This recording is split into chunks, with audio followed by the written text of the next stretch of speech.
Now the reason I'm actually laughing is because there's a magpie outside my window. Hang on. And it sounds like a machine gun. So if you do hear this noise, I do apologise. Piss off, you! Try to record the video. Try to be a YouTube star. Anyway, alright guys, how's it going? So this is a very basic tutorial for today, and it's using proportional editing. Now if you've never used this feature, once you start to use it, you'll find that you use it constantly. So just to give you an example, what I'm going to do is I'm going to select this polygon, and I'm just going to drag it straight up. And it pretty much acts how you would expect it. It pulls the polygon up and it pulls the vertices connected directly up as well. Now, if I enable proportional editing mode by either pressing O on a keyboard, or I can come up here and enable it, I'll just select the same polygon and I'll pull this up. And you'll notice that I now have this kind of fall off effect. And this is great for manipulating topology. And there's a whole bunch of different fall offs. So if I click here, you can see I have smooth, sphere, root, inverse square. In fact, I highly recommend you check out the documents because it explains it a little bit better than I can. So let's quickly jump back in. Now you may have noticed when I selected a polygon and pulled it up, there's this kind of grey circle. Think of this as your brush size. Now if you use the middle mouse wheel, you can scroll in and out and you can actually change the influence. So we can put this really in low and we can do something like this. Perfect.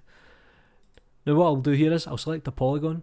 If I press shift and O, it'll bring up the pie menu, and I'm going to change this to random. So when I pull this up, it'll now influence the polygons in a random fashion. And this is great for doing something like a low poly terrain. You can easily quickly generate stuff. And that's pretty much the proportional edit mode. So keep this in mind. You've got O to enable and disable. You've got shift O to bring up the pie menu. And one thing you might notice is if you pull this up, you'll get a dialog box here on the left hand side. And you can enable and disable proportional edit mode, and you can also play around with the proportional size, so you can be a little bit more numerical. Now there's one or two other things that you should probably know. So if I click here, you can see connected only. Now connected only will only work on connected only faces or polygons or vertices. So say for example you have two different meshes, connected only will only work in one. Projected from view will essentially project on the view. So if you want to just work in one viewport and pull something up, it'll only work in that plane. And that's pretty much it. So let me just give you one last example just to kind of cement my point here. So proportional edit mode is actually off. And I'm going to do a loop select and I'm going to scale this in. And you'll notice that only the edge has been affected. So what I can do here is I can undo, I can enable proportional edit mode. I'll press S to scale and you'll notice that everything's getting moved. Now what I'll do is I'll actually use the middle mouse wheel and I'll bring this in. I'll do something like this. And this is a great way for just quickly manipulating topology. And you might notice that I actually have a few different commands down the bottom here. When I'm in proportional edit mode, I can actually use things like the keyboard arrow keys and I can move things in and out, so I can be pretty accurate. And I can do something like this. And there we go, we'll get this kind of horrible vase.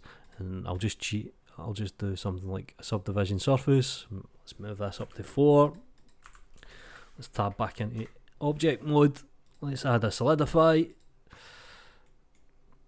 And that's pretty much the basics of proportional editing. Just think of it as a really nice fall off method.